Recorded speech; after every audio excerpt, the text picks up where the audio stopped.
So a couple of you have had problems with your intersections, either a question on the intersection or when you try to make it, it didn't make the sub-assemblies. So I thought I'd do this little video to kind of show you what's going on. So in this case, if you look what I have, I've actually done this little road right here. There's two different corridors. Both of them I set them up as collectors, so the width of the road is about 20.5 feet. Based off a couple of things, and then I have a curb, I have a boulevard, a sidewalk, and then I have daylight. So I actually put daylight on both of these. So if we go over here, the only difference between these two is that this one, when I created the corridor, I went ahead and created it, and I split it and moved this back because this intersection is what I care about. So let me go ahead and do the same thing here. If you forget how to do that, most of y'all haven't had a problem, but all you do is select the corridor, and up here on the contextual ribbon there's split region, and so you got to go over. Well, in this case this is all one region, so I just have to click in the region that I want to use first. So I click there, and that gives me this little cut line, and you can really pick this anywhere.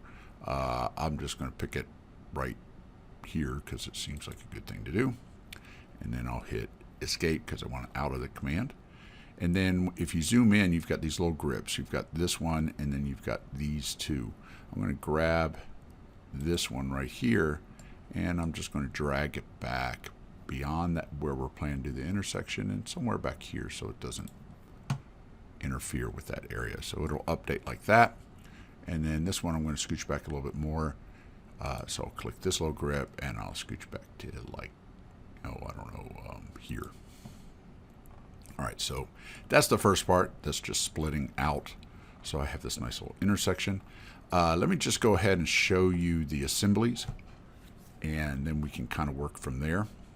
So we kind of know what's going on. So I'm going to come over here and switch to the top view. And if we look over here, here's my assembly. And you'll notice it has slightly different. So I didn't use a crown lane here. What I used was this lane up on top, this basic lane. And the reason why I did that on purpose, and you can use the crown lane if you want, that's fine. Sorry, I didn't use the crown lane. I used this one. Reason why I didn't use a crown lane is because this gives me some targets, and so this is the type of lane you would want to use if you want to adjust the width targets without just having a hard distance. Crown lane doesn't necessarily do that. And so right here, that's the one I added in. It's basically the same. Then I just had a regular curb, a regular sidewalk with a boulevard, and then I had a right-of-way, daylight right-of-way set to the width of my parking lot. I mean, of my thing. And so if you look at this, that's just kind of the basic setup. This is just on the other side. If you're using the daylight, the right-of-way daylight, inside right-of-way, depending on what side you're going to plan to put it on, you'll notice it doesn't have a left and a right like we did before. It just has this information. So this is from the baseline. So here's the baseline. Anything to the right, if you're doing like XY coordinate, would be positive, right? And so in this case, it would be, in this case, 30 feet to the right of the baseline is what I set up. If I come over here, though, that's to the left of the baseline, so it would be a negative. So this would have to be a negative 30. So just keep that in mind when you're making it. You'll definitely be able to tell, because if I do a positive 30, this daylight is going to point the same direction as this one over to the right, and that's not going to work. All right, so that's kind of it. As long as I have this open, let me hit escape. I'm going to bring up my little parameters. Let's look at my lanes. So my lanes right now are 20.5 feet. That's their set. Their slope is -3. Let's see, and then I can fill in this other information. And so that's what I picked for my collector. And then my overall right-of-way is set for 30 feet. I wanted to also show you what I did as far as my profiles went. So in addition to how I set this, let's go ahead and talk about these. And so if we look at this, this is the two lanes. The one that goes basically in this view, the one that would go from the southwest to the northeast is called Ainsley Avenue. It's right here, and it's just a nice casual slope, nothing more than about 2.5, I think, is the maximum percentage of the slope coming up over this hill. Down the other side, we got a little bit right here, but this is as it ties into the feeder road. And then if you look at this one, this is Cooper Lane, which travels from the southeast to the northwest. Same sort of thing, kind of has a little drop, goes up over the top. There's a few other little bumps that we kind of cleared out. And so this is the design profile for that. Those were used to create these two corridors that we're going to be using in our intersection. So let's go ahead and we're going to go to our intersection next, and I'm going to create it, and then what I'm going to do is I'm going to delete it out and create it if we run into a problem in our design, okay? So what we're going to do here is set up the intersection, just a basic four-way intersection at this point right here. And we're going to set it up based on our actual design. And so if you remember, the edge travel way here is 20 and a half feet. So 10.25 on either side. That then we have our curb, and then we have our little boulevard, then a sidewalk, then we have our daylight. And so what we want to do is create an intersection that matches this. Now in this case, we're in pretty good shape because both these rows are exactly the same as far as what their width is, but if this was two different ones, we'd be able to follow the exact same process, just would change the width of our design. Okay, so I'm going to come over here to intersection and go to create intersection. I'm going to come over to where they two meet right here and click. And what you'll notice is, because this is a four-way and both of them are basically the exact same style of alignment, it wants to know which one we want to consider our dominant alignment or our primary, because the roads are broken down into primary and secondary. In this case, it really doesn't make a difference, so I'm just going to pick Ainsley Avenue. That's this one. I'm going to click it, and it opens up the wizard. So what I want to do is I want to give this a good name. So this is Ainsley Cooper is the intersection. And I could spell it out more, but that's pretty good. We're going to use the intersection markers as our marker style. Right now, we're just using the out of the box, so there's only the default marker style. Intersection label analysis, same thing, just basic. This last part is what we want to decide we want to do. So we can design this as a primary road with the crown maintained, or we can say all crowns maintained. So with our decision, what we're basically trying to decide is what happens here. So if you think of water going down the road, does it hit the primary road area and then travel down there to eventually drop into storm sewers? Or in this case, if both crowns are maintained, you would have to have storm sewers, or have to think of storm sewers drains at each of the corners. And I'm going to do this. I'm going to do all crowns maintained. Why not? And so I have that set up. It asks me my two alignments. Those are listed right here.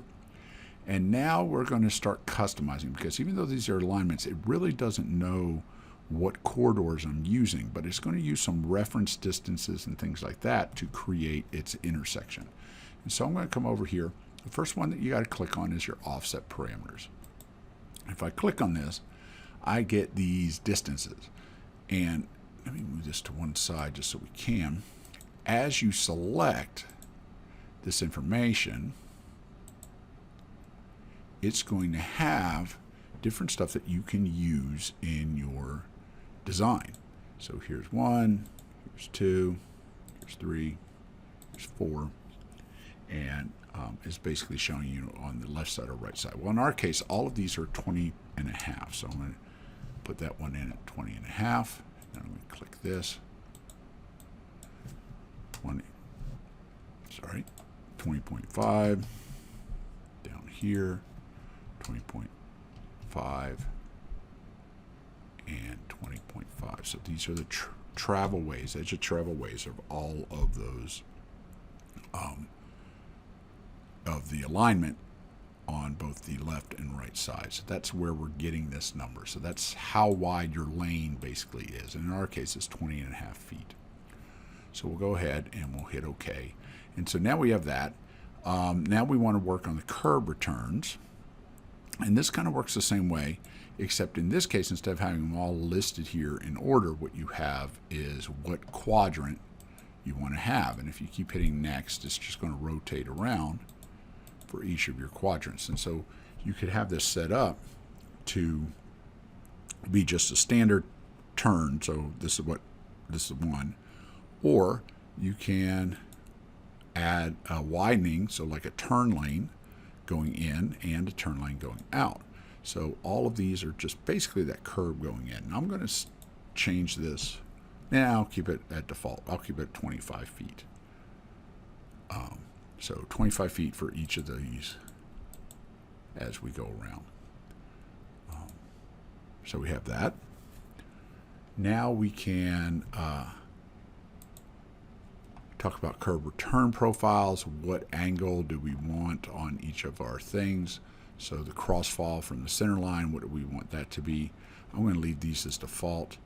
And then the profiles I'm going to leave as default as well.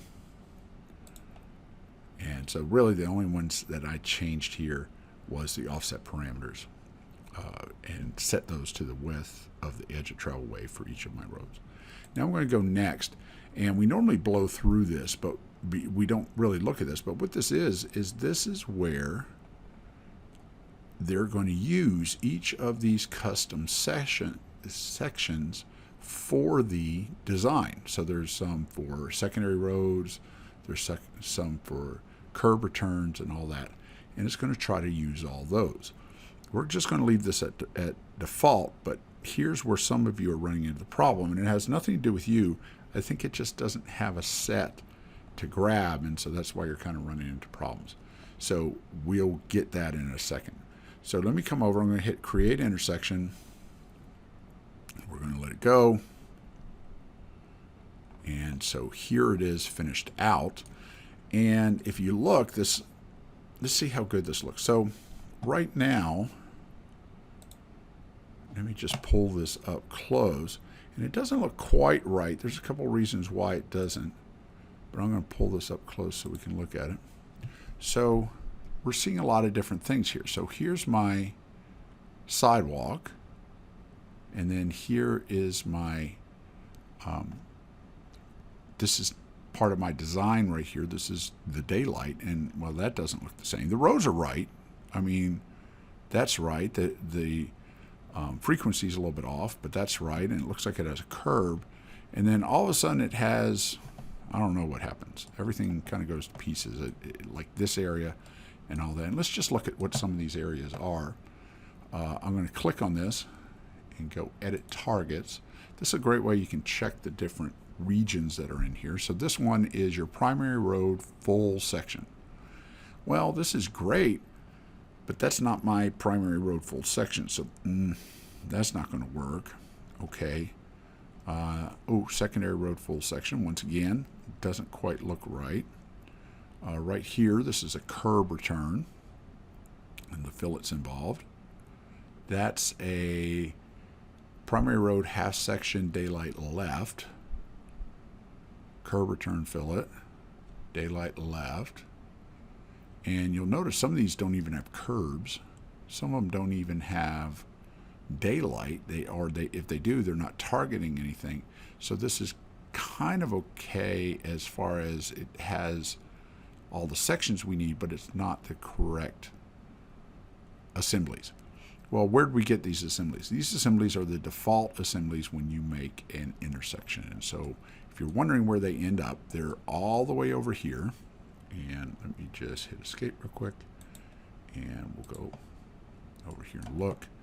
And they normally create them and dump them right here.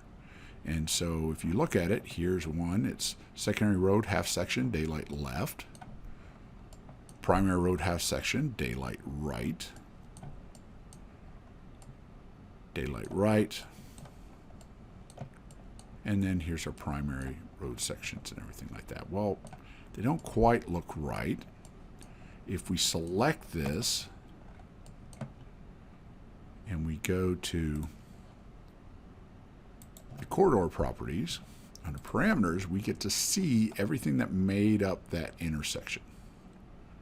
So as we go through each one of these things that make up that intersection. So you have your 4 curb returns right here. You have your secondary road full section. Let me just pull this out so we can read a little bit more. Secondary road half section, all this for each of these. And here's my primary road full section, secondary road full section. Let's just change these right now because we know we can. So I'm going to set my secondary road full section. Instead of the assembly that they had there, I'm just going to use my collector assembly because I know that's right. And I'm going to do the same thing to the primary road. I'm going to hit OK. Hit OK. It's going to ask me to rebuild the corridor. Well, now I'm doing pretty good. This looks right. It didn't do any daylight. It's like, oh, what did I do wrong? Why didn't I necessarily do daylight? Reason why is because the targets have changed. We put on a new design, and so the targets aren't going to be able to find what we're looking for as far as the surface, because that's not in here. So let me come in. I'm going to let's clear all vents right here. I'm going to close this out. Let me go ahead and select this again, and I'm going to go to Edit Targets, and I'm going to pick this little section and hit Enter. And if you come over here, we have offset sections, we have elevation sections and everything like this. So we can come in and select this and then go and find our targets and all that. So let's see. Actually, I don't want the elevation. Let me find the ground targets. Offset assembly. Where's my daylight? Daylight. Right away. Assembly, side, no side, assembly, elevation. And so I'm going to come over here to surface. Here we go. Set target, existing ground. Set target, existing ground. I'm going to hit apply and apply. And let's go ahead and just rebuild the corridor. All right, so now it's matching up on that point. A little adjustment here. That just might be where this thing ends up. But that looks a little bit better as far as that goes. Still, all this is screwed up. So how are we going to change this? Well, we don't have a primary like this. So what we can do is we can actually come in and work with what we got. So like in this case, we just replace the primary and secondary road with our cross section because our cross section is going to work. These not so easy because it's missing certain things. So what you can do is you can just come in and rebuild those. And so here's my curb return. And so I've got my lane, everything looking good there. And then I come over here and I've got my daylight and I got my curb, but I don't have my sidewalk. Let's get rid of this daylight because that's not going to work for us. So I'm going to just delete that out. And then I'm going to come in and let's just add under curbs, urban sidewalk, and we'll set this up on the right hand side, and we will set this up as a 3-foot inside boulevard width, 6-foot wide sidewalk, Everything else is pretty good. And so I'm just going to place that right there. Looks good. And then I'm going to come over and do my daylight the way we had our daylight. So I'm going to go daylight, daylight inside right away. I'm going to click here. And one of the things I have to remember, though, with this isn't 30 feet. Look where the baseline is for calculating that assembly. So slightly different. So let's try. I'm going to select that and go to properties.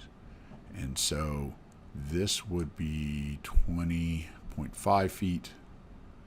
And so if I consider this my baseline, it would be 9.5 feet. So let's set this at 9.5 feet. And let's see what happens here. So I'm now going to come in and I'm going to refresh.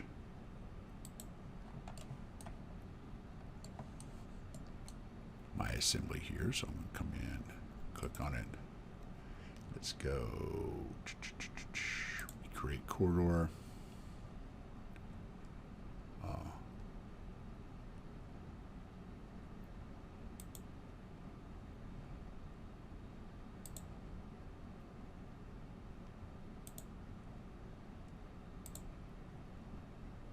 Recreate. There we go. This looks pretty good going all the way around the corner. Targets are still messed up because me deleting out that thing kind of turned it off. Let me select this, edit targets,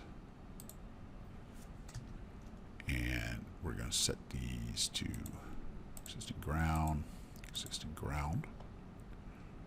Actually, we can set all to that. Apply, okay. And then we'll do the same to all of these. Let's come in here. Set all targets. Surface. Set all. Existing ground. Let's make sure we add these all in.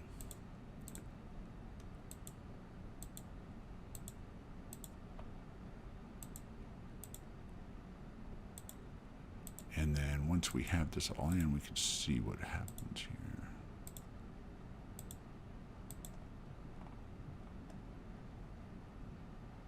I think most of them are set. Just a couple more. And wait, okay. Okay. Rebuild a corridor. Pretty good. A little weird something happening here. Don't quite know what. Let's see what this looks like in our object viewer. So it's taking a shot and it's seeing the ground for the most part, but right here it's really tight and then it's wide here, and I'm not quite sure why. There actually might be something going on there, which is why it grows that big, but anyway, that's our targeting setup. And so now we can come in and then maybe work on some of these others. So like in these cases, we have no curb and no sidewalk. So I'm going to set all these up and then I'm going to come back to this in just a second. All right. So what I wanted you to look at here, so this is my completed one after I cleaned all those up. Okay, so as I went through this, this is it all cleaned up, and I have my targets adjusted, everything. It looks a little bit better. I got a little weird thing going on here, not quite sure why, but let's look at my assemblies. So once again, remember, we didn't use these. We just switched to our primary one and our secondary one because those were already done. And so let's look up. This is the curb return that we already did. We added in our daylight sidewalk to our original design. On all of these, we had to either add in a sidewalk or a curb and a sidewalk. And then I replaced all the daylights to the proper daylights. Now in these, if it's on the left side, it's a -30 for my daylight. So if I come up here and look, minus 30 because it's to the left of the baseline, and then to the right is 30, and with all the proper information added in. And so that's all of these. And so once I did that and went in with the assembly, everything looked pretty good.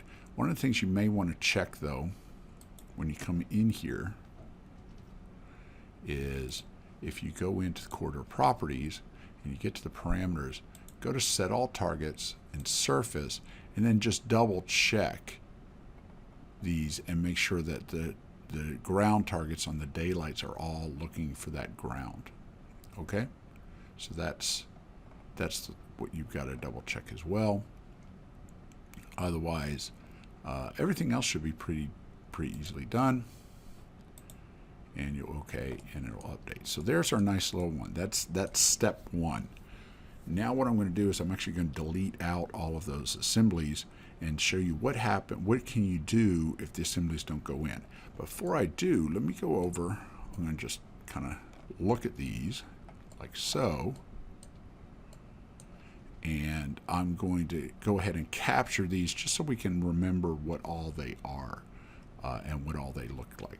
Okay, so I'm going to do that, and so I can kind of pull these up, and then I'm going to delete them all out, and I'm going to rebuild everything, and we'll see what happens. Okay, so let's go ahead and I'll do that.